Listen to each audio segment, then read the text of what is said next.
This is Information Man and Lion's Den. Welcome.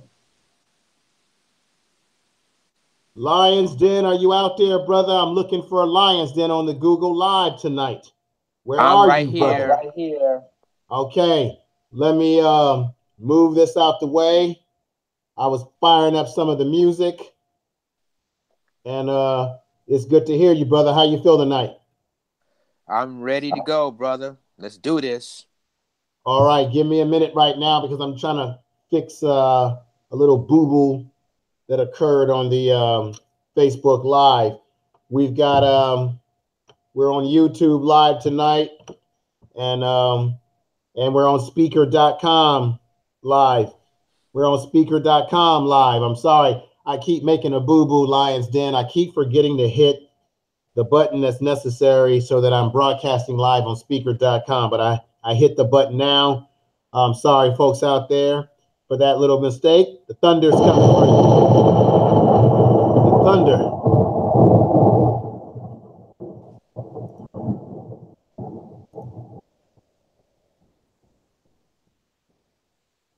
Lions Den, how you been doing, brother? I'm doing good, man. Let's get it on, baby. Get on. Let's get it on, brother. Well, you know what the topic is tonight. NFL is a plantation. Now, you've heard people say that before.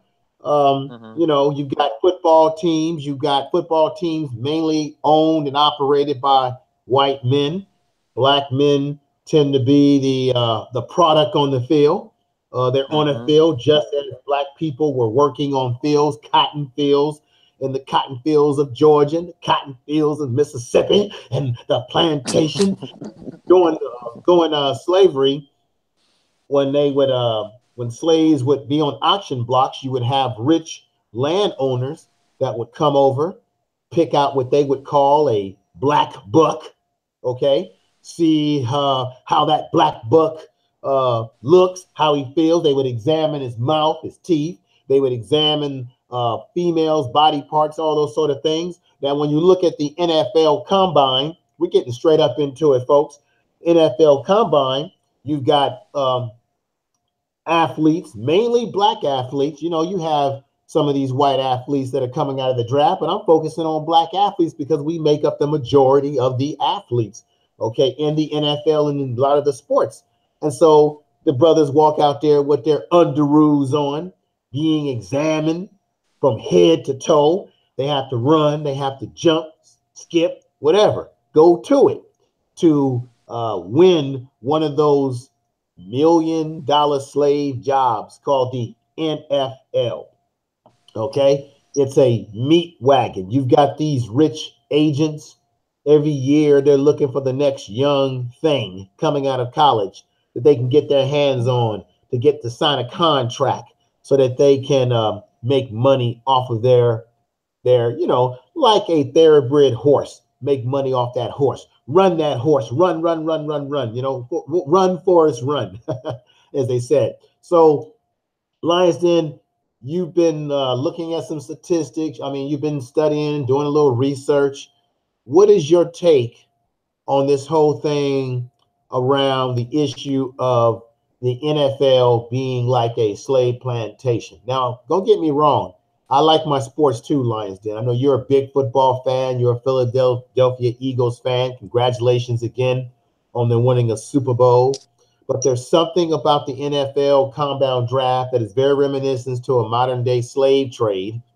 There's been reports in the news that you've had questions, very reputable questions being asked by some of these teams and their scouting departments. You know, they get these guys in these interviews and they're asking them questions about, are you gay? Is your mother a prostitute? Does she sell herself? And it's all in the eyes, or they're trying to see how these guys deal with being under pressure. Right. So they want to ask them these sort of inappropriate questions. I believe it was Des Bryant when he came out in his draft, who was highly upset because there was a scout or someone in the Miami Dolphins personnel department doing those interviews that asked him questions pertaining to his mother, whether she was a prostitute or she sold herself or what have you.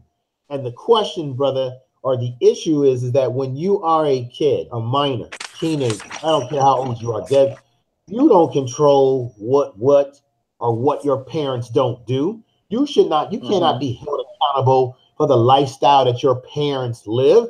They're your parents. They're the grown folks.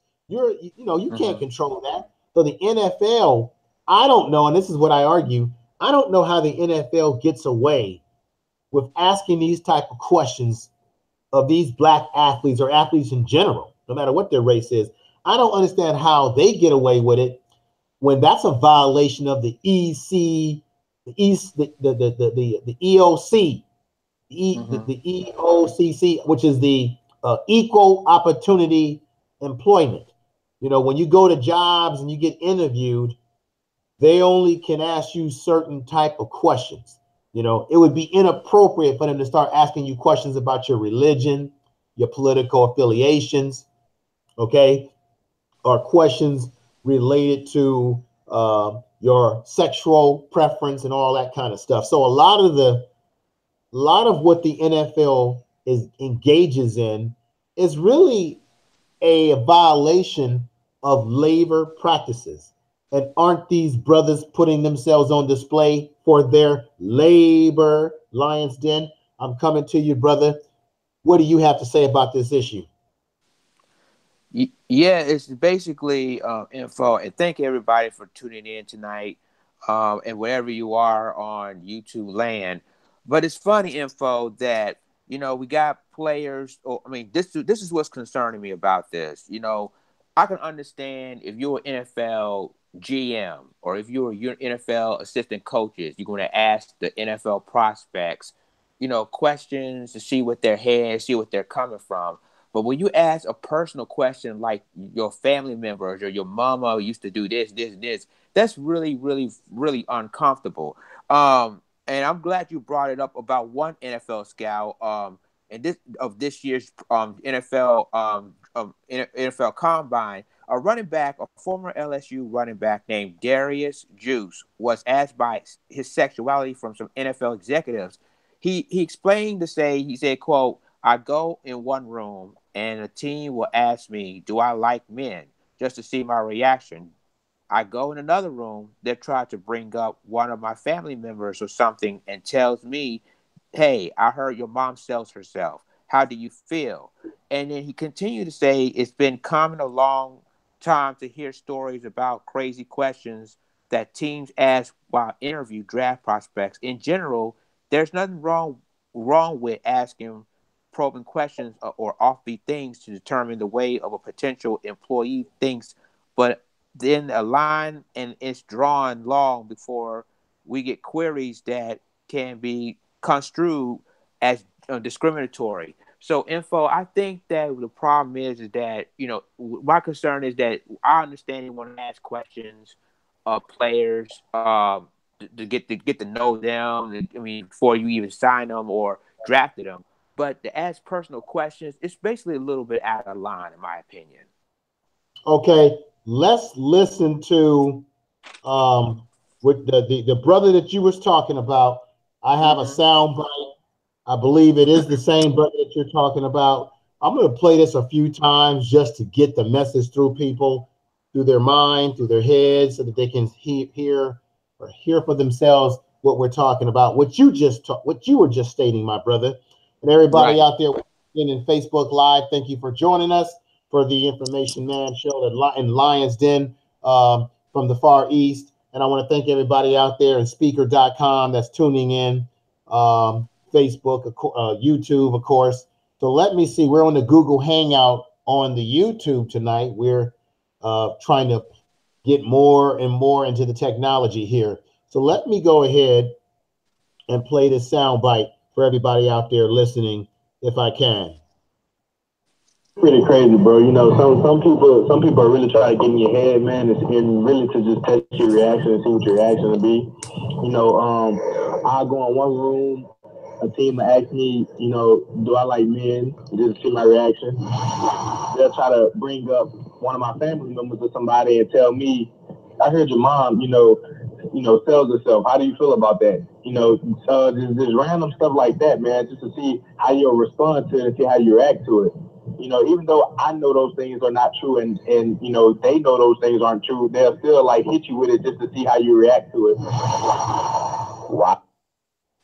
So there it is. The brother said that they were asking him, does he like men? They're asking him about, just like what you said, Lions Den, about his mother, asking personal questions. Now, the question to everybody out there listening, is this appropriate? Is this professional? If you were to be asked this in a interview for your own job, what would you do? Now, one of the questions out there that I've heard in the media is that a lot of you heard how the brother on there kind of was laughing to himself, because let's keep it real. These young brothers are trying to get a job. They're trying to make money so they can support their families, help themselves. They're going to make a lot of money. Okay. So there's certain things that a human will put up with. This is just my opinion. People will put up with certain situations if it means a big reward in the end, such as a lot of money. Now, the question is, how far would any of you listening out there go when it comes to making money in terms of selling out your values, selling your soul out, and being rude? Because first of all, that question or that type of questioning has nothing to do with playing football. It can't determine whether you can run, catch, throw. Okay. Because if that was true, if asking these guys these kind of questions was somehow a positive, then why do you have incidents in the NFL where you have you have incidents where some players have gotten themselves into a lot of trouble, like an Odom Smith who used to play for the 49ers. They got rid of him. They tried to work with the young man. Then he went over and got signed with the Raiders right across the bay from the San Francisco area. I know well. I've lived there for many years. And now, all of a sudden, Odom Smith finds himself in trouble again with the law. So I don't understand how these questions, if they're trying to see how these guys operate under pressure, there's certainly other questions that are more appropriate, non-invasive, that they could be asking these guys to get a sense or scale of where they are mentally. I mean, we haven't even got into the physical part of the compound, which I find can sometimes be degrading. Hey, how you doing, Sophia? I see you out there on Facebook Live, Sophia. Now, let me come back over to you, Lions Den, and get your opinion about what I said, because it makes me feel very thunderous.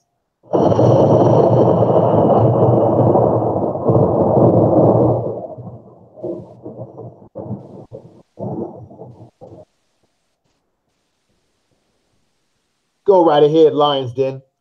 Yeah. Yeah, It's been kind of concerning.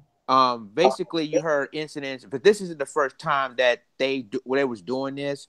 There's another incident you were referring to with Dez Bryant. And it happened when he was drafted in 2010, when Dez Bryant was asked when he was drafted by, this is from Dolphins GM Jeff Ireland. They asked him was his mother was a hooker, and then later apologized for his statement.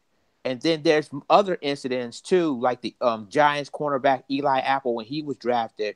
And this is from the Atlanta assistant coach, Marcar Manuel, asking him if he's gay, and everyone exploded for 10 minutes. And so at the Falcons coach, Dan Quinn, during that time, apologized, and Manuel sought counseling. If I were you, if I were them, I would fire him. But anyway, he did say later he spoke with the great eloquent to Commissioner Roger Goodell about what he learned. And then another incident info, another NFL executive want former Louisville quarterback Lamar Jackson want him to be wide receiver. But I'm glad he came out and said that he wants to be quarterback only. He don't want to be a wide receiver just because he's running fast. So info, so many things is all these NFL assistant coaches and executives keep basically asking personal questions. And again, like I said, I understand that y'all want to ask to see what their head's at, but but asking him that if your mother was a hooker and all them kind of questions that was that was out of line. And as an assistant coach, if a person asks that, they need to be fired, in my opinion. They would literally be fired, but instead they sent them to counseling. So, info, your thoughts. Well, like I said, the NFL has been getting away with a lot of infractions over the years. Do you know at one point in time the NFL had a non-profit status? A non-profit status. And I think that has since been changed now. They've been taking in money as a non. How can a football league that takes in millions and billions of dollars now be considered a non-profit? Now, if that isn't if that isn't buffoonery, I don't know what is, my brother. It's just another example of how ridiculous. Now, one of the things that concerns me, as it relates to the combine and it being, in my opinion, almost like a slave auction, is because I just don't like the way the players, particularly the black players, because they're the majority, are treated like a piece of meat. You're The right. way they are handled and measured and prod, and I just don't like it. And you've got, remember I told you, it's just like that movie Django Unchained when you had the character Candy of Candyland, the scene where he's in his house and he's got the two Mandingo fighters, after the two slaves fighting each other, and he's drinking and relaxing and talking about get him, niggas, fight, yeah, fight. And it's the same way when you look at these owners in football games where they're sitting in a box seat. When you go to these football games, they're sitting in the high boxes and they're watching the game and they're saying, look at my Negroes down there playing football. Get them. Run, you Right. little what. Now, I'm going to take you way back in a time machine because remember Howard Cosell, he got in some serious trouble, which is what ended his broadcasting career. I don't know if you remember this, Lions Den, but a long time ago, I think he was broadcasting a Saints game, and I believe it was a Saints game, and he called one of the players a monkey. He said, look at that Oh monkey. yeah, I do remember that. And that was the end of Howard Cosell's career because of the fact that he, said some disparaging words. Now, with that as one example, let me give you another throwback example. Remember, who's the guy that used to be on the football preview games back in the day? He was Jimmy the Greek. Jimmy the Greek was basically a freaking gambler. This shows you how despicable the society we live in. Jimmy the Greek was a gambler, man. He was a book, he made a bookmaker. He was a guy who made a lot of money betting on sports. And they brought him into the studio. And remember one time he was interviewed and he got to talking about the black athlete was bred through slavery. That's why black athletes can run fast and jump high, because during slavery, they breeded them. They took the best black bucks, as they would say. Remember he made those statements? And he caught a lot of attention. He got a lot of trouble. And then I think CBS cut the contract with Jimmy the Greek and they booted him off the air. Jimmy the Greek became a pariah after that situation happened. And I really, one of the things about back in the day I noticed is that when black folks were getting some disrespect, We jumped on that butt and dealt with it. Nowadays, these millennials and this watered down society that we live in today, you can talk about a black person 2 days to the sun and nobody does a you know what about it. Okay. I just got Right. finished recording this morning and I haven't released it yet, but I will maybe tomorrow. I just got finished doing a recording on the what you sent me about the young lady who was slammed down by the police officer with the cigarette in his mouth, looking like a thug, at the movie theater in Phoenix, and out there in Phoenix, Pennsylvania. I mean, at the Phoenix movie theater in North Visalia, Pennsylvania, and the way he threw her down, the way he treated the kids as he was trying to kick them out of the theater, and you know, how many people are going to raise some hell and go in uproar about that? Used to be a time when Right. you mess with black folks, you was going to be messing with the last black person. And I believe it's because back in the day, racism was more pervasive. It was out in the open. Black folks were more segregated to their communities. Now that we've immigrated, we've brought into this American dream. You know, something happens to a black person, it's like, okay, turn the page like you're looking at a damn newspaper. It's crazy. I want to thank everybody out there for listening to the show tonight and Facebook. All my friend out there, 0685. Let me play that preacher music on y'all. I'm going to go preacher on y'all. With your hands lifted up, why don't you just tell him, Lord, let your spirit fall down on me.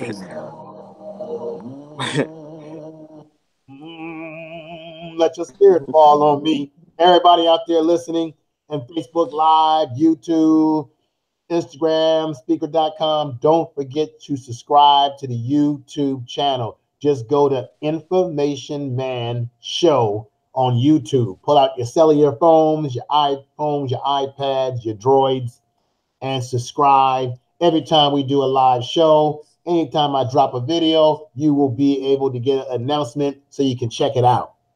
Now, that's all we're asking for. We ain't asking for no money. We're asking for support the channel so we can keep doing what we're doing. That's all you got to do. Put your black fingers on your cellular phones. Get to the YouTube channel. Put in Information Man Show, all 3 words. You'll find me there. And subscribe.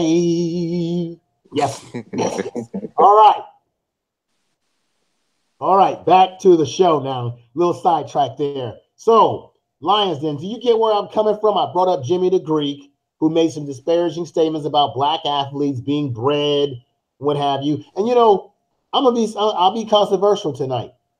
He got a lot of slack for saying that, but in some ways, some of what Jimmy the Greek said was kind of true. Because if you look at the history of slavery, they did used to breed or put the biggest and strongest black men because they wanted to have what? They wanted to have strong children so that they could put them in that plantation to pick more cotton, more molasses, to do their bidding. Now, that's a fact now.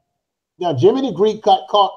Now, I'm not saying that that's what's made, that is what makes black men run faster, jump higher, whatever. I'm just saying that is a fact that they were doing those sort of things.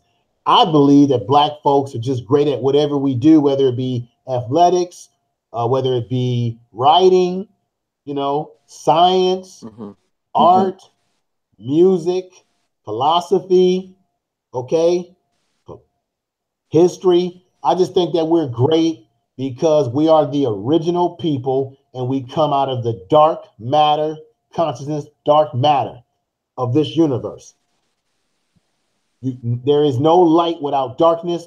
No color comes from itself. It comes out of dark matter. Dark matter or dark consciousness matter is not a color. It is energy, magnetic energy. I had a chance to chat with my man Newsom on his YouTube channel tonight. The brother is as deep as I don't know what.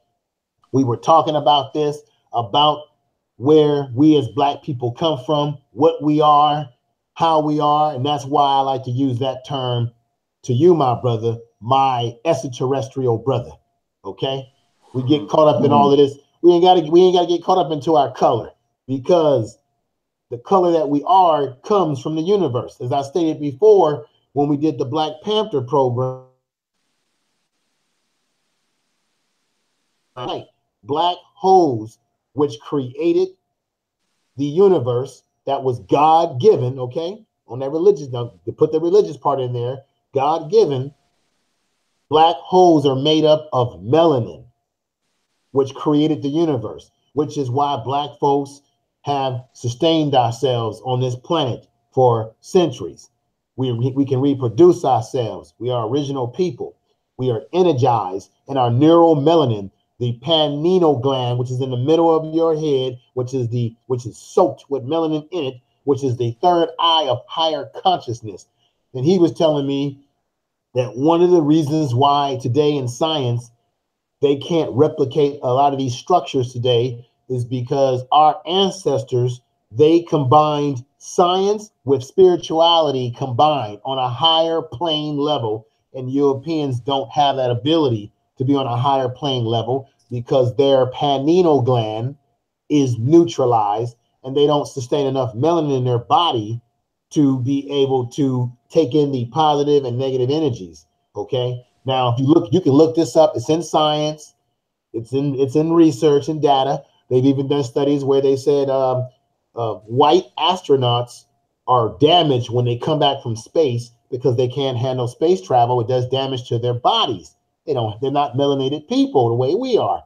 A black man can go into space, and space travel does not affect us. Why? Because we are from the universe that we were created from the very thing that created the universe that was God given.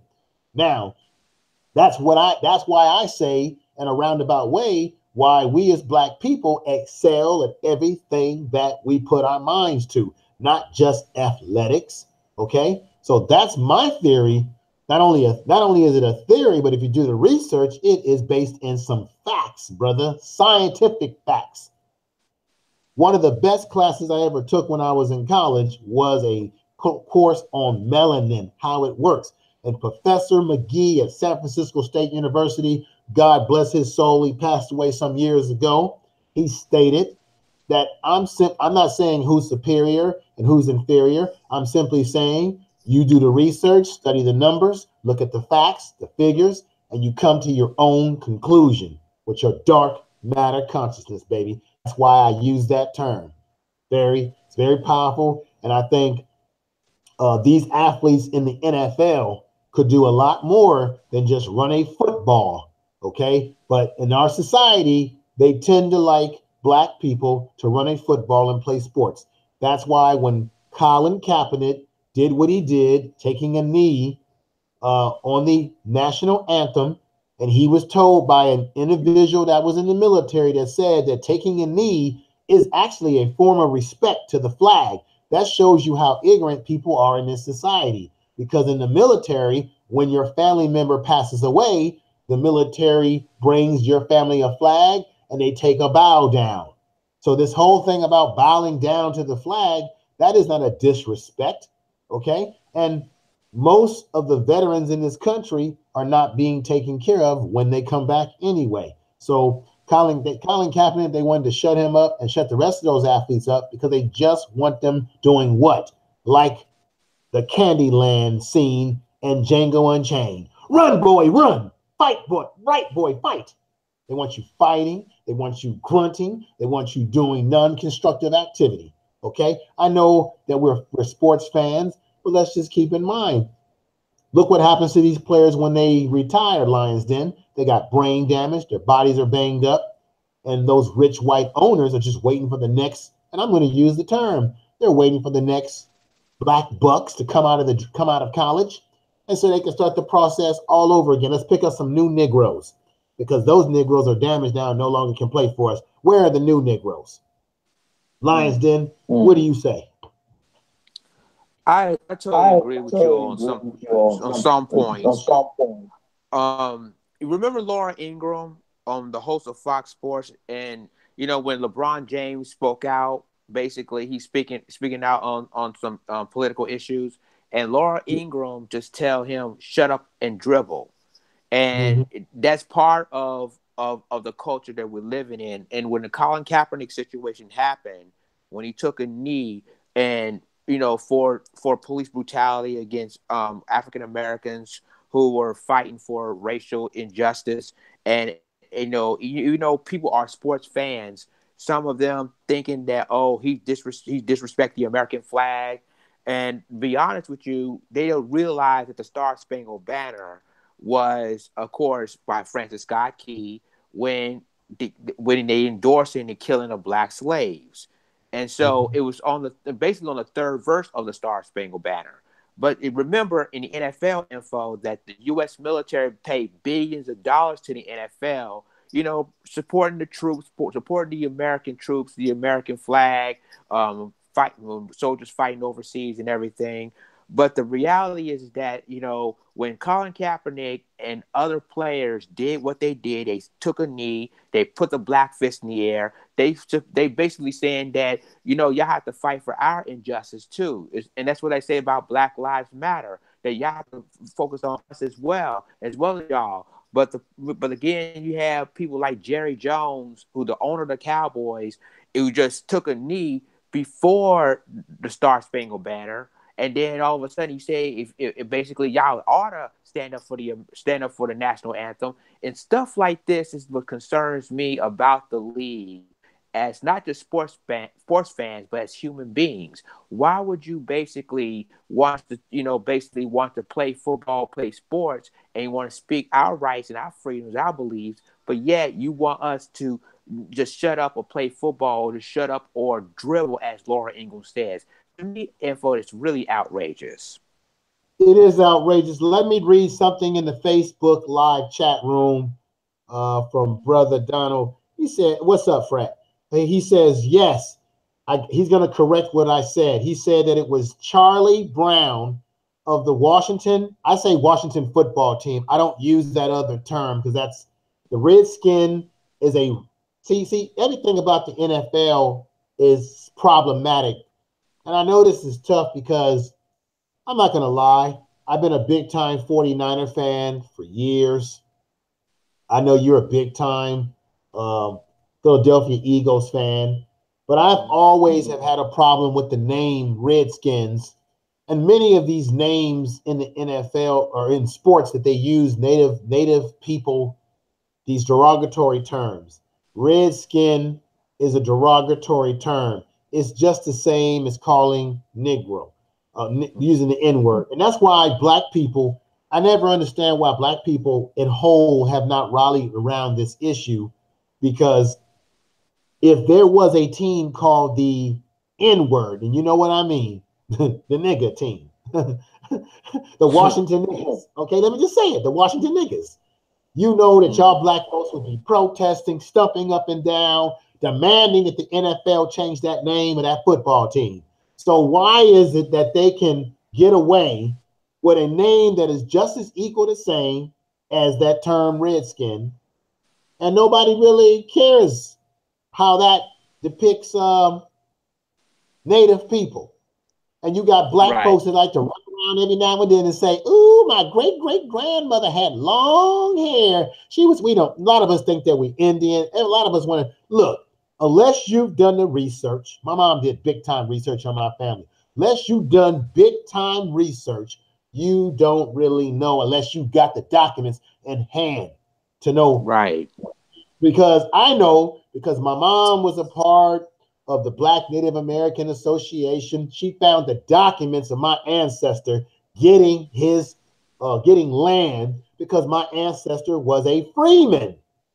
You know anything about the history of, okay? And there's only certain parts of this country where black people intermix with Native people. Only certain parts of this country, not all of it. So a lot of times we like to use that term about, oh, I got Indian blood. I don't like using the term Indian. That's a false name, because these creepy Europeans, the creepy Columbus and all these other individuals that came over here, they thought they were in India. So they called these people Indian. They're not Indian. Call them by their tribal names. That's why I say Native, okay?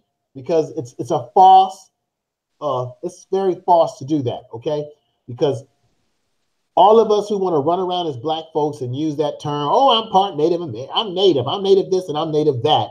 How many of you, then you should be in line demanding that they changed that name in Washington.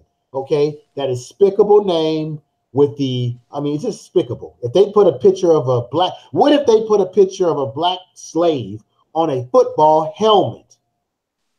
And thank you everybody out there for that's supporting us out there, Frank. If they put that name, a picture of a black slave on a helmet and said, "This is your Washington Mythos." Now, how many would y'all say? I'm just keeping it real with y'all out there. Listen, just keeping it completely real with you. I have a problem with that. But there's so many things that's palatable about this issue that I have with the Washington, with the NFL, with the way they conduct their business. Now, I know that they have to evaluate players. They got to make sure that they're paying a lot of money for their investment, just the way the slave master paid a lot of money for their investment because they wanted to make sure that the slaves, our ancestors, were physically fit to go and pick that cotton and that bale. Okay, it's the same concept, just it's sports. Lions, then what do you got to say, brother? I totally agree with you on this one. I think the problem is that the league is don't respect players. They don't respect because basically the players want to play in the NBA or the NFL, and they want to feed their families. And the only problem with that was by owners is that when they decide to stand up, when they decide to speak out, and for I applaud the NBA for allowing players to speak out the way they did.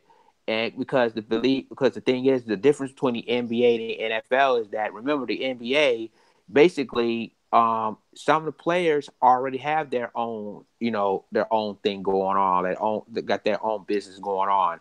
And with the NFL is, and like the Jerry Jones said, well, you better do this, you better do that, or you won't get that check.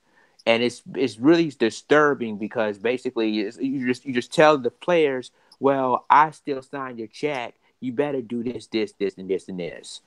And it's nothing you can say or do about it. Or you either do this or you're being cut, or you either do this or you're being released. So info. It's very disturbing that the NFL in its own image, and guess what? The NFL is the only sports team that don't have a black owner, and that's another concern.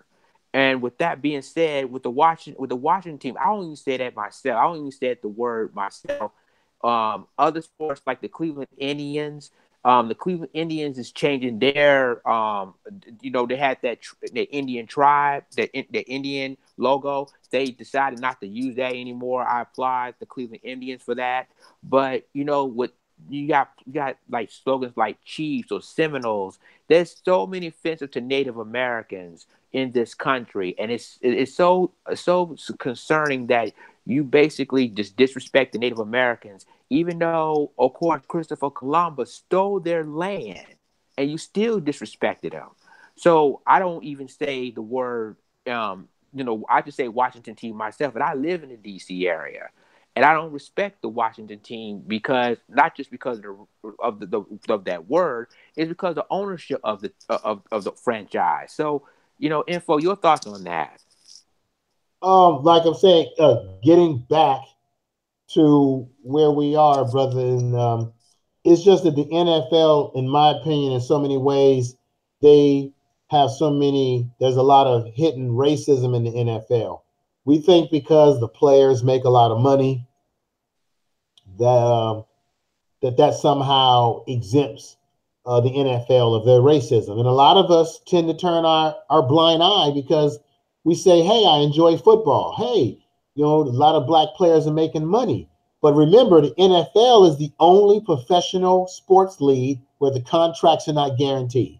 So even if a Right. guy gets a $20 million contract, or let's say somebody like Michael Vick, who, in my opinion, Michael Vick has been neutered ever since he got himself in trouble with the dog fighting, and he's kind of cleaned himself up, and now he's talking and saying all the right things because he's got to constantly apologize because in America, white people love dogs. They love their dogs. Hell, they love dogs more than they love people. Okay, that's why when he did what he did, he caught a lot of hell for it, and ever since he's been a neutered individual. And then he sits up there and talks about Colin Kaepernick needing to cut his hair.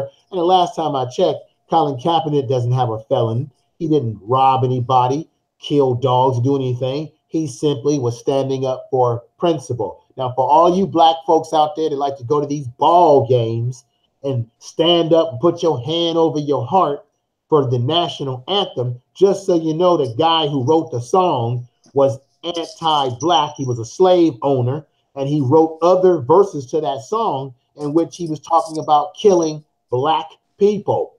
So when you're standing up and listening to that song, that's what you're standing for. And because Colin Kaepernick said that he's standing up for, he will stand up once the flag represents what's happening to black people. What was happening? Black people were being shot and killed by cops. Okay? And when he stood up for that, the NFL owners and the NFL, they had a problem with it, which is why Colin Kaepernick was not in the lead. And one of the things that nobody said in the media, the only person who spoke truth to power was my man Sterling Sharp, who's on the show with that ridiculous Skip Bayless that comes on the Undisputed. He's the only one that speaks truth to power. None of these Negroes on TV or anybody was willing to say the reason why Colin Kaepernick was not allowed to come back into the league is because the NFL is racist. And don't tell me because they give money to these players that they're not racist. Yes, they are. I'll tell you why. All the owners are white. Most of the scouts are white. Most of the coaches in the NFL are white. Okay? You've got white coaches who every time they get fired, they get recycled and they get hired to another team. Okay? And then the black coaches who come up through the system as assistant coaches, they get overlooked. And anytime a black coach, like my man who was coaching the Tampa Bay Buccaneers, what was his name? Raheem, what was that brother's name? Raheem Morris. Raheem Morris. Every time a black man, a young black coach gets an opportunity and they don't do well the first time around, they lose their job and they go back to being an assistant coach. Not assistant coach, they go back to being a position coach. But these white coaches can coach 3 and 4 and 5 teams and never win anything and continue to get jobs, while the black coaches never get another shot. Okay, you got look what happened to Tony Dungy. Tony Dungy is the one who built the Tampa Bay Buccaneers up, and then they fired him. And after they fired him, John Gruden steps in, Chucky himself, as they want to call him in Oakland. And John Gruden wins a Super Bowl basically with the players that Tony Dungy developed, that he drafted. Okay, John Gruden has never built a team from scratch, right? But yet, and even when he was with the Raiders, he didn't win a Super Bowl with the Raiders. He went over to another team and won it with another team that was built by a black man. Okay, and then Tony Dungy gets fired. He goes over to Indianapolis and finally wins a championship there after a couple of years. Tony Dungy should really have 2 Super Bowl rings on his finger as a coach, okay? And the only reason why Tony Dungy didn't get more championships is because he had a lousy quarterback named Trent Dilfer, okay? And let me bring this back into the racism and the plantation of NFL lions and remind you, there was a time in the NFL when they didn't believe that the black quarterback had the intelligence, the altitude or attitude to be able to play the quarterback position. Because I can bring up a great player who played at Florida State, who I think would have been a damn good quarterback in the NFL, and that's one Charlie Ward. And he was never given an opportunity because they marginalized him, underestimated him, and undervalued him, okay? And looked over him. That's why he went into the NFL and played basketball with the Knicks for a while. Okay, so it wasn't too long ago when they didn't think that the black quarterback had the mindset, because the quarterback position is meant to be the position of leadership and intelligence, and they deem that intelligence to be the white man. The white man is intelligent. He has to be the damn quarterback. And even though you've been seeing some black quarterbacks in the league, I argue that there's that belief about the quote unquote black quarterback, I think it still exists in the NFL. And I think it still exists in the NFL that black men can't coach and lead teams because every time we get a chance, we get fired and never get a chance to coach again. And normally, when black coaches get hired to coach a team, it's usually a team that's very, very bad. So when they get there, they got nothing to work with. And then by the time they draft and build the team up, like what Tony Dungy did with the Tampa Bay Buccaneers, by the time they do build the team up, it's too late. They get fired. A white coach comes in. All of a sudden, he turns the team around and he gets all the damn credit. But yet he didn't even draft most of the players on the damn team. This is the plantation we call the NFL. Now, what you got to say? Info, I basically agree with you on this because it's like Lamar Jackson, who's a prospect now. Lamar Jackson, who's a black quarterback from the University of Louisville. These executives tell him, well, you need to be playing wide receiver. And I'm so glad that Lamar Jackson said, heck to the, he didn't say hell no, but he said, no, I'm not going to do that. I'm a quarterback. I'm going to play like a quarterback. And info, if you check out his YouTube, Lamar Jackson is amazing. He's reminding you of Michael Vick all over again. This guy got speed. He can throw the ball like 50, 60 miles down the field. This guy is unbelievable. But when a person said, well, you got to play wide receiver, to me, info, that is an insult to an athlete. In other words, you can say, well, you can't do this, and this. I mean, come on now. I mean, this is ridiculous. Like, you basically, this guy, Lamar Jackson, got talent. And just like other NFL athletes, they got talent, but I'm tired of people saying, well, you can't be a running back, be a wide receiver, be a defensive back, and take away their talent. What? And it's also info political because remember when Donald Trump when the protests happened, when people taking knees, players taking knees across the country, our lovely president Donald Trump says that if you get caught taking a knee, you'll get fired. And Vice President Mike Pence, remember, walked out of the Indianapolis Colts game before the national anthem even started it. So this is not only just become, sports related, but it's politically related as well. And to be honest, info, this is why I said that it's so important for athletes to still keep speaking out. People threaten to say, I'll take your check, I'll release whatever. And I commend Colin Kaepernick for did what he did all last year that, cost his career, but he did what he did was right. Info, your thoughts. Well, my thoughts is I agree with everything that you said. Everything you said. Let me give you some thunder for that.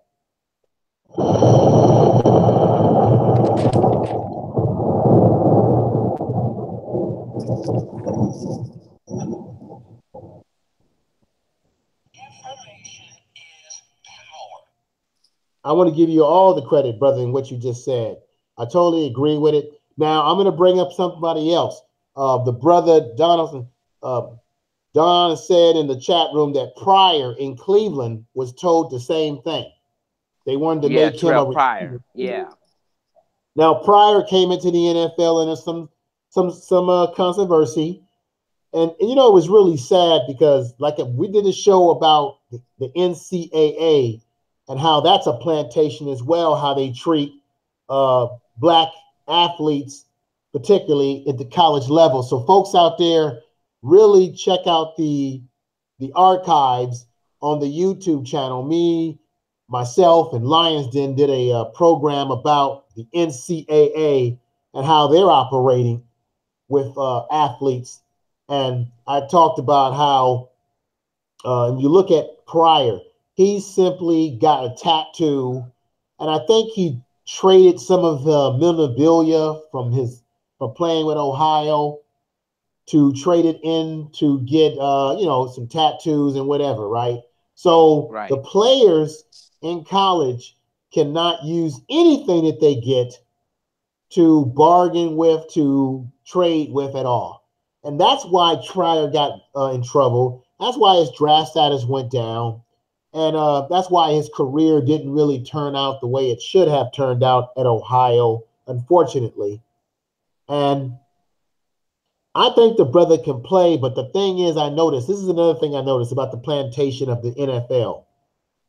Every time black quarterbacks, other than someone like a Russell Wilson is the exception to the rule because he just got lucky that he got drafted to the right team with the right coach and Pete Carroll. Because I argue, had Russell Wilson got drafted to a lesser caliber franchise, let's say, for example, Cleveland, I argue that he would not be having the career that he's having now. I think it has a lot to do with the personnel around him, the coaching around him, and the right scene that he's in, okay? But with that said, every time they draft black quarterbacks, they never really build the team around the black quarterback the way they do the white boys. The white boys get drafted, and they'll give them time to develop. They'll give them time and time and time. All you got to do is look at Matt Stafford at Detroit, right? Is it Matt Stafford? Matthew Stafford. Yeah, Matthew Stafford. He's been playing with them for years now. They give the white boys so many opportunities, so many chances. And guess what? Detroit is no better off with him or without him. They're not even any better off with him. But yet, you don't hear anybody saying it's time for him to go bye-bye. With black quarterbacks, they're not given time to develop. They rush to judgment. Even Michael Vick, along with the mistakes that he made, not really working on his craft as much as he should have, admittedly himself. When he was with Atlanta, the thing that bothered me is that they didn't put enough talent around Michael Vick. Now, when they get rid of Michael Vick because he's out there fighting dogs or his cousins got him in trouble, fighting dogs at his house, you never piss where you do your dirt, you know? And so, as soon as they drafted Matty Ice out of Boston University, you notice how they put a lot of talent around him. He's got receivers, Julio Jones. He's got a running game. He's got an offensive line. The white boy's got all kind of talent around him. And let me ask you something, Lions Den. Has Matty Ice won a Super Bowl? How many playoff games have Matty Ice won? Name them. Basically, only time he did well was like really last year, the year before last. I'm sorry, the year before last, the only time, but he didn't win no Super Bowl. Yeah, but he didn't. But this is the thing, he didn't win the Super Bowl. And if you look at his record, he has a horrible record in terms of playoff ratio wins. He's not winning playoff games. And look at what happened to Atlanta this year. They didn't come through. So what I'm saying is when you got black quarterbacks in these situations, they get criticized. They get deemed they play the game. They get deemed, oh, he's too athletic. Now, I know this very well. When my man, what's my man that played with the 49ers? Quarterback that could run. Steve Young. I should know this. Excuse me, folks. When Steve Young played for the 49ers, or when he came out of college, and I think he played with the LA Gear, they had that USFL football league, which one Donald Trump destroyed. Let me repeat that. Donald Trump, the arrogant individual, destroyed that league. Now, I digress here. Now, with that said, when Steve Young was playing in the NFL, he played with Tampa Bay. Excuse me. They never really defined Steve Young as an athletic quarterback or an athlete quarterback. But when you have black quarterbacks that are athletic and can run and can move, they like to call them athletes. This is the racism in the plantation of the NFL. They will call the white quarterback intelligent, smart, poised. They will call the black quarterback athletic. He likes to run. He's not really a good thrower of the football, but he'll run and get you out of jams sometimes. But they never speak of the black quarterback in terms of his full intelligence. Even when they talk about Russell Wilson, they don't really talk so much about his intelligence as Right. much as everything else. And he's their favorite little black quarterback right now in the NFL. I mean, Russell Wilson is like the Kevin Hart of the NFL, literally and figuratively. Mm-hmm. What do you Right. got to say? What do you got to say? Well, it's basically you have to look at it like this, and it's come to terms that when athletes, when owners want athletes to be something that they're not, it's possible. Now you bring up Michael Vick, for example, info. Michael Vick was offering, and this is with the Atlanta Falcons a couple of years ago. They offered Michael Vick, and he signed a $100 million contract, if I'm not mistaken, a $100 million contract, the thing that's way before the dog fighting happened. And when they found out that Michael Vick making too much money, that's when, of course, that's when they brought the FBI involved with the dog fightings in Virginia that nearly hurt his career. And matter of fact, he's spending what, almost 2.5, 3 years in jail, 3 years in prison for that. And then he readvised with the Philadelphia Eagles afterwards. And it's like they want to get players in trouble, get in trouble with the law, and basically, and again, info, I totally agree with what you're saying. That when it comes to black players, we always been criticized. If we did something where there's off the field issues, we always being criticized. It'd be all on ESPN, Fox Sports, etc. But when it comes to white quarterbacks like a Ben Roethlisberger, which, by the way, Ben Roethlisberger was accused of sexual assault to different women, but they paid him. They paid him off, and none's been criticized. He didn't serve jail time. He didn't go to court for that. And so the thing is that it's been double standards become athletes for years between black players and white players. And beyond that, if a black person, for example, like a Greg Hardy, who had domestic violence issue, you see they attacked this brother, and rightfully so, because he did hit his wife, whatever.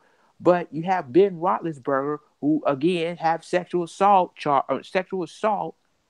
women accusing him of sexual assault by two different women, and yet nothing's been done. Or yet they paid him off. He hasn't been charged or anything like that. So the point is, info, that basically you have athletes who's accused of off the field issues, and it's been double standards between black players and white players. So, info, what do you think about that?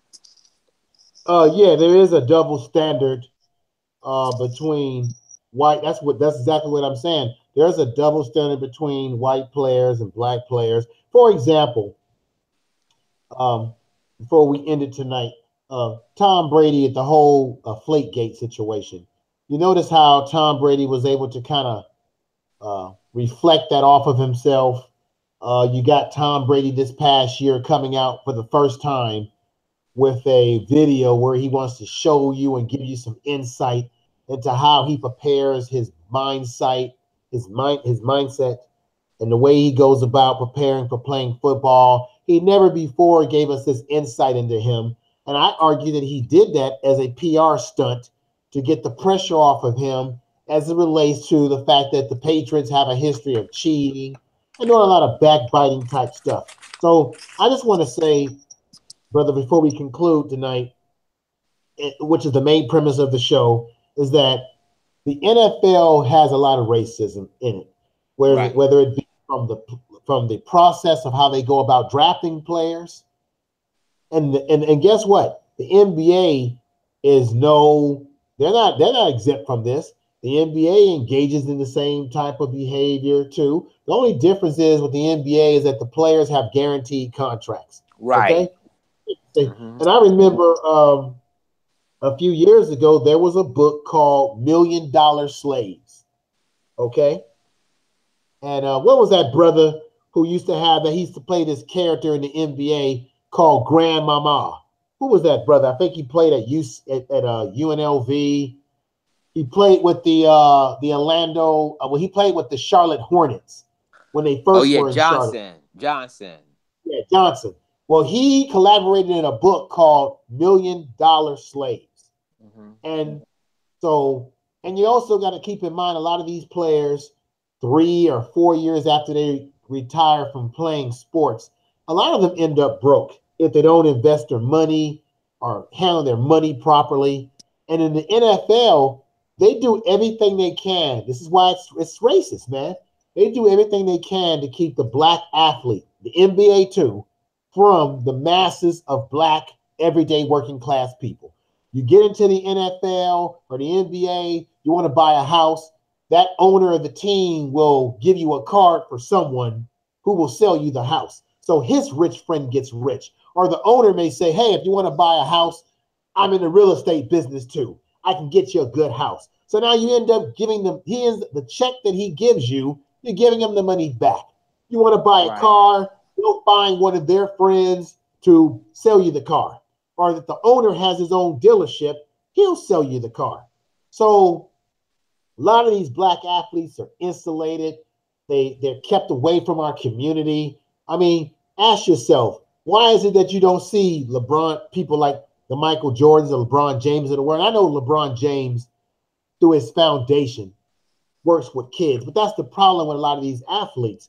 They come up with these foundations, and then you later on find out that a lot of these foundations were set up by the team that they play for, right?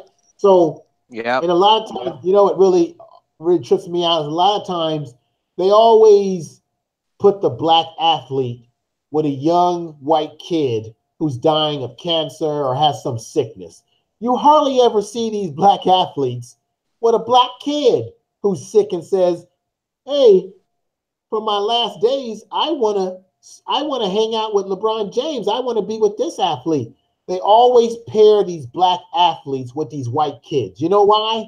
Because it's about image building. It's about brand building. It's about making that black athlete look more attractive and more palatable to white society. If you put that black athlete with black kids, it's not, I mean, don't black kids get sick? Don't they have problems? You put these black athletes with these black kids, it doesn't look good from a PR move because it's too Hershey chocolate candy bar. But if you put that white athlete with the poor white kid, it's a good image for the black athlete for his marketing, and it also makes the NFL look good because it's like, hey, we're not racist. We pair white kids with black athletes. Damn with black kids. Because check this out. You got the Children's Hospital in Oakland. There's plenty of black kids in there that are sick. I hardly have ever seen players from the Warriors pair up with those kids. Now, let me preface this. There may be black athletes that are working with kids and they haven't made it public. But I'm just going on with when they do make it public, they always pair them with white kids. And I just think that's part of marketing. That's part of image building for a lot of these athletes. And you don't see them walking readily in our communities, walking in the door, and meeting with those that are really in the grit and dirt of the community. They're sort of isolated, brother. They live in nice communities, so they don't really know what's going on with black people, and so therefore they're out of touch. I know LeBron James and a few of the athletes have stood up for some causes. The NFL disappoints me because most of the black athletes in the NFL did not start taking a damn knee until Donald Trump start talking about white daddy, start telling white daddy what to do with his football team and his football league. It's a slave plantation, a slave mentality. As soon as Donald Trump told the owners of the NFL, how to handle their lead, then the white daddy told the black athlete, now y'all's Negroes can bow down because Donald Trump is now telling your white daddy how to run his plantation. So now, Negroes, you can take a knee. Matter of fact, like Jerry Jones, I'll take a knee with my Negroes. Just this one time. Just this one time. Not all the time. And what happened? All these black athletes took a knee because white daddy gave them a permission to do so. They took a knee, okay? When Colin Kaepernick took a knee for black people, most of the black athletes in the NFL weren't taking a knee when Colin Kaepernick was talking about what was happening to black folks in terms of the police. They took a knee when white daddy told them they could, okay? Because you had only a few people in the NFL, particularly on the 49ers, that took a knee with Kaepernick for the original cause. That's why, Lions did, and you're not going to like this, that's why the brother who plays for your Philadelphia Eagles, what's the brother who's been taking lead? Malcolm Jenkins, right? Yeah, Malcolm Jenkins, right. The Malcolm Black Fist. Yeah, he took lead in this, right? But check Yeah. this out. Malcolm Jenkins went to the NFL and cut some deal, which I think sold the movement out, sold Colin Kaepernick out. He went to the NFL, which is a $1 billion industry, and got $88 million. And the NFL started talking all this stuff about, oh, we'll support one of your causes or whatever. I'm telling you, this movement should not be sold out for money. $88 million is what they cut them, right? White daddy gives you some money, and then the players, they stop doing what? Kneeling down. And the thing that killed me about this is when they were meeting with the owners and negotiating, nobody said, hey, Colin Kaepernick should be here. Now, behind closed doors, they might have said that, but I didn't see anybody public say that. And I didn't see Michael Jenkins come out publicly and say, Colin Kaepernick needs to be in these negotiations or there's no deal.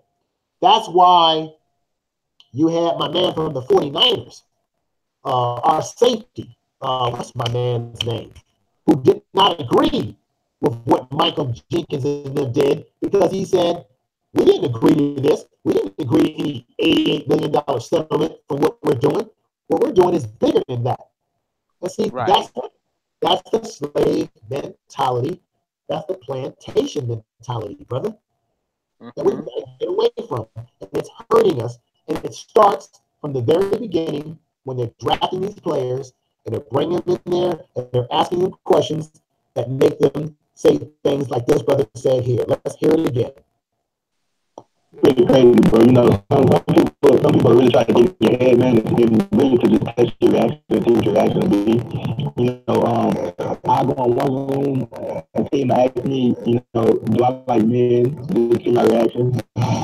They'll try to bring up one of my family members or somebody and tell me, I heard your mom, sells herself. How do you feel about that? You know, there's random stuff like that, man, just to see how you'll respond to it and see how you react to it.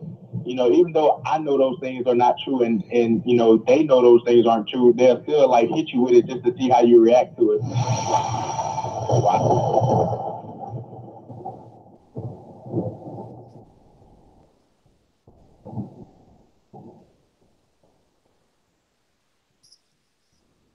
I am Barack Obama.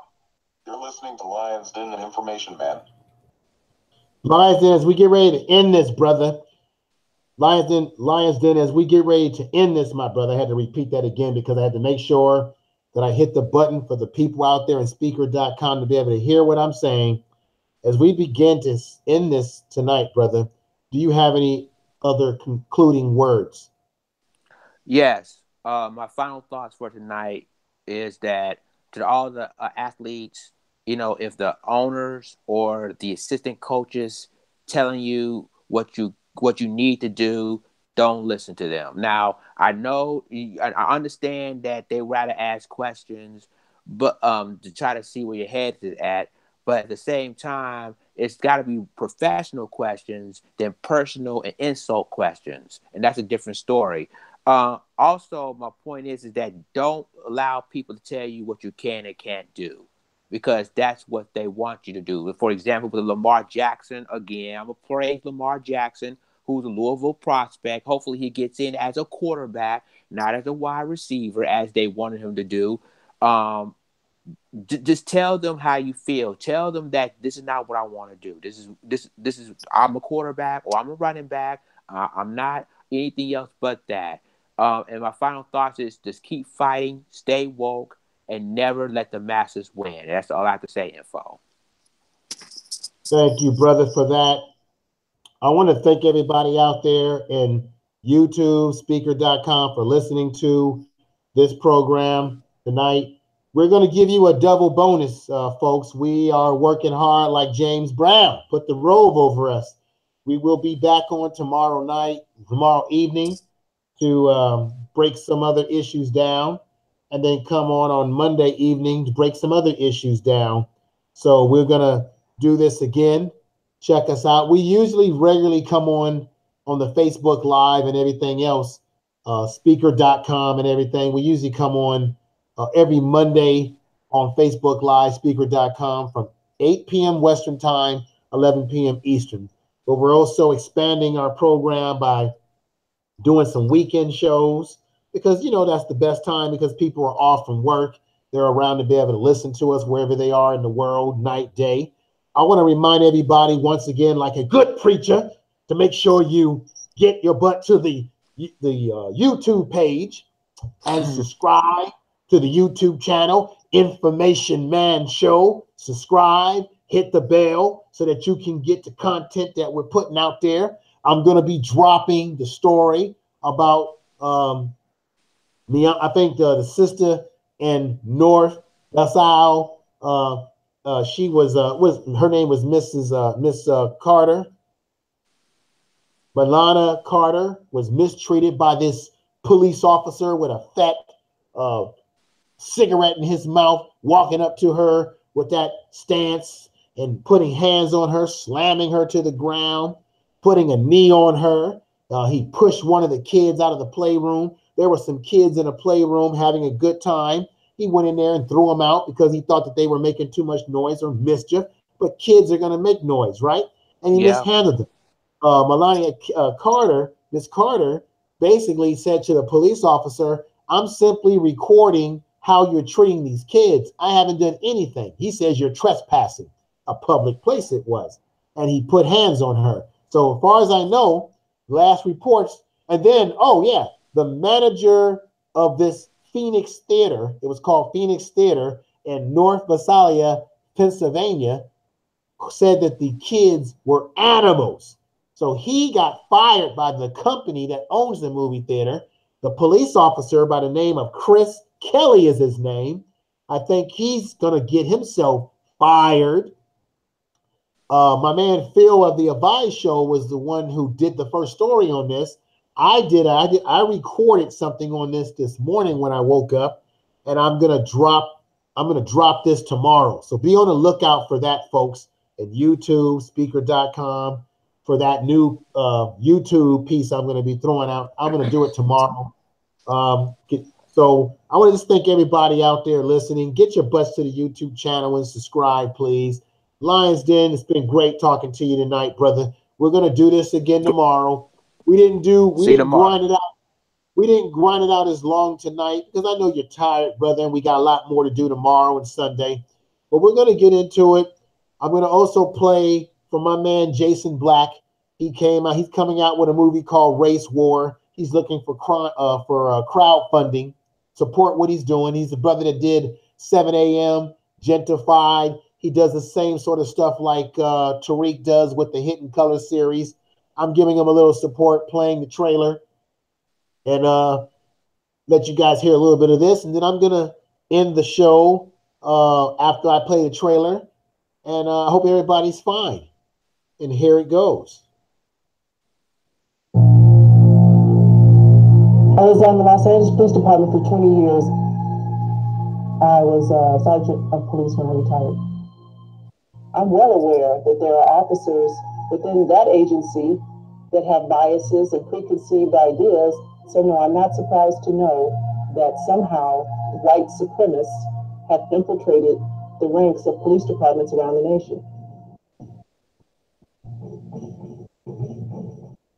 Race and war. There is a conflict. We're talking about a system, the phenomenon of mass incarceration, the police killings. This is a recipe many people argue, and I think this is true, for a new form of genocide. The fact that it's always white people at the top and black people at the bottom, that's not some kind of psychic phenomena, that's policy. Those are the consequence of the race war against black people. Are we in a race war? All right, I have an opinion on that whole subject. You know, there's no equality. You look at the system, it's really designed for us to fail. Are you a white supremacist? I'm absolutely not a white supremacist. I think that's a word that should be retired. I am a white advocate and a race realist. When I say this as a police officer, if this stuff happens, I'm not telling the black community something they don't know. I'm just validating and corroborating what they know to be true because this is their lived experience. A lot of people like to refer to our judicial system as broken. Our judicial system is not broken. It's operating exactly the way it was designed to operate. This nation was established by Europeans, the idea that it was going to be an extension of Europe. So whites, whether they will admit it or not, don't like the fact that their neighborhoods, their institutions are becoming increasingly non-white.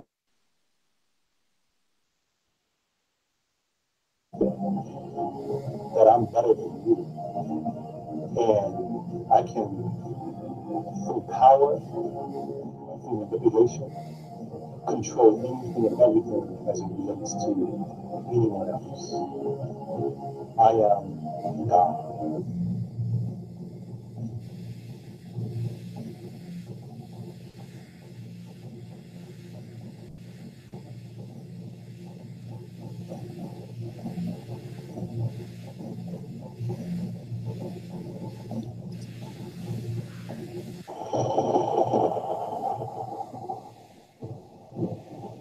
Lions, Den, it's been a good night, brother.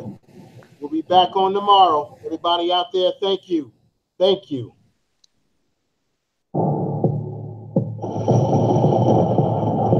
Truth, power. Waiting, mercy, truth, power. Truth, power. Waiting, mercy, truth, Truth, power. Truth, power. Waiting,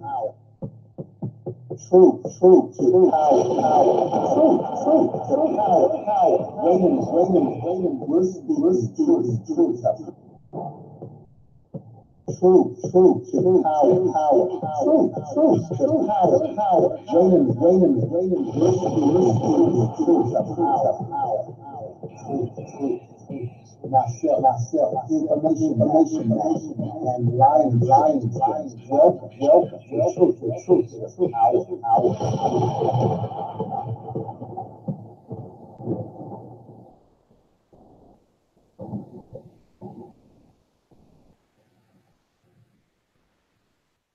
This is Information Man and Lion's Den. Welcome. I want to thank everybody out there in speaker.com that's been listening tonight. Any technical difficulties, definitely excuse me for them. But I hope that you got the gist of the program tonight, as well as those out there in YouTube listening. I want to thank you. Everybody out there in Facebook Live, I want to appreciate your support. Those of you that will be listening to this again on the repeat recording on the YouTube or on speaker.com, I really appreciate it. Check out my archives, check out the YouTube channel. Just check it out. We're going to put more content, more and more. We'll be back on here tomorrow evening. And we're going to be on here definitely around 8 o'clock Western time on Monday, 11 o'clock Eastern time. And we'll be back on here around the same time tomorrow evening, around the 8 o'clock time, Sunday, to go into other issues.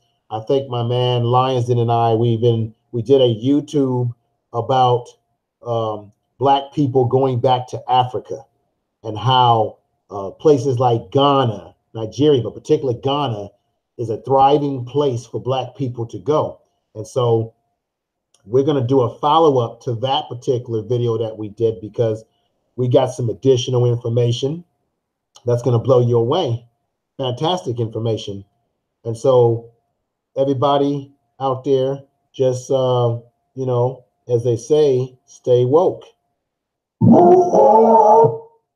Very important to stay woke. Have an open mind.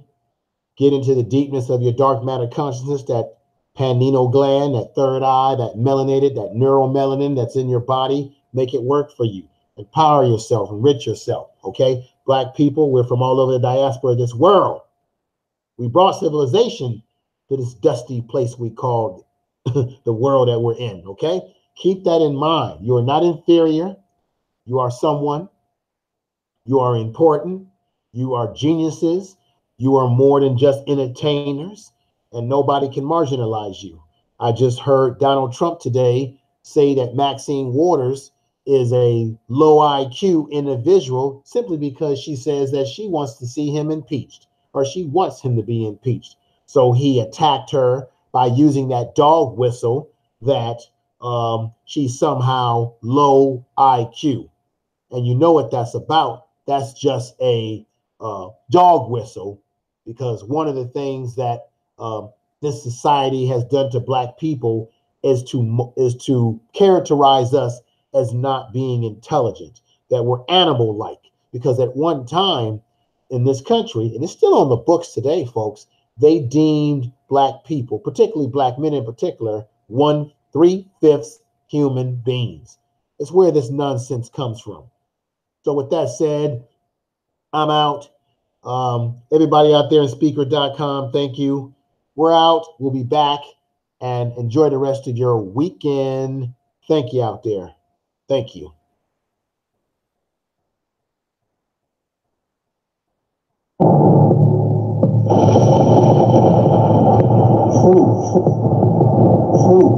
Truth, power. Waiting, versus truth, power. Truth, power.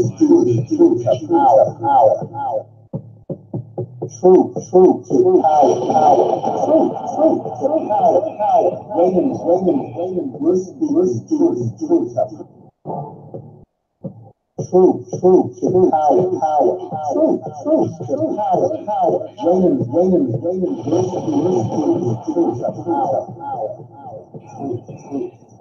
Myself, information, and lying, welcome, truth, power.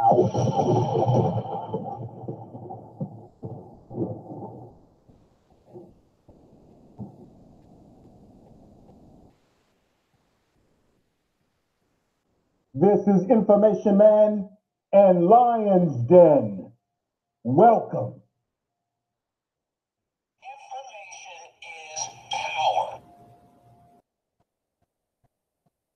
Take care, everybody.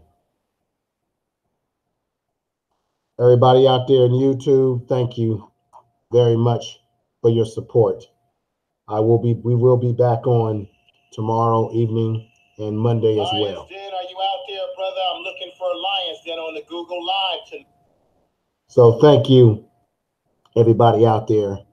I just want to know that we're trying to do the best we can. We're going to bring up topics as we go along that are strong, that can get us to think about the world that we live in, what we deal with, where we're trying to go. It's all about trying to improve yourself, but you can't improve yourself and take things further until you have to acknowledge what's happening around you in the world that we live in, called American society, and what's really going on. We need to be woke, we need to be aware, and when you are aware, then therefore it is important to take action, always to take action to solve problems. That's what we're here for, to solve problems in this world that we are faced with. Not only to talk about them, but get involved. Join an organization. Anything, you can do something. You may not be able to do everything, but we can all do something to make the place a better world to live in, to improve our communities, to uplift us. If you're a Black male and you have the time, the energy, Get involved with mentoring a young black male. Get involved with mentoring a young lady. You know, for ladies out, to those ladies out there, mentoring, tutoring, whatever we can to improve our kids' education, their opportunity in this world. We must do this because no one else is going to do it for us. We got a lot going on. We know racism exists. We know prejudice exists. I'm not going to stop saying that it doesn't, even though some people want to say that that's taking sort of a victim role. It's not a victim role when you are simply trying to live throughout your day and then racism comes towards you without your control or consent. You just live your life and some stuff can happen. But even when stuff happens, we just got to stay strong, forge through, and do the best we can. So thank you, everybody, for listening. Information Man is out.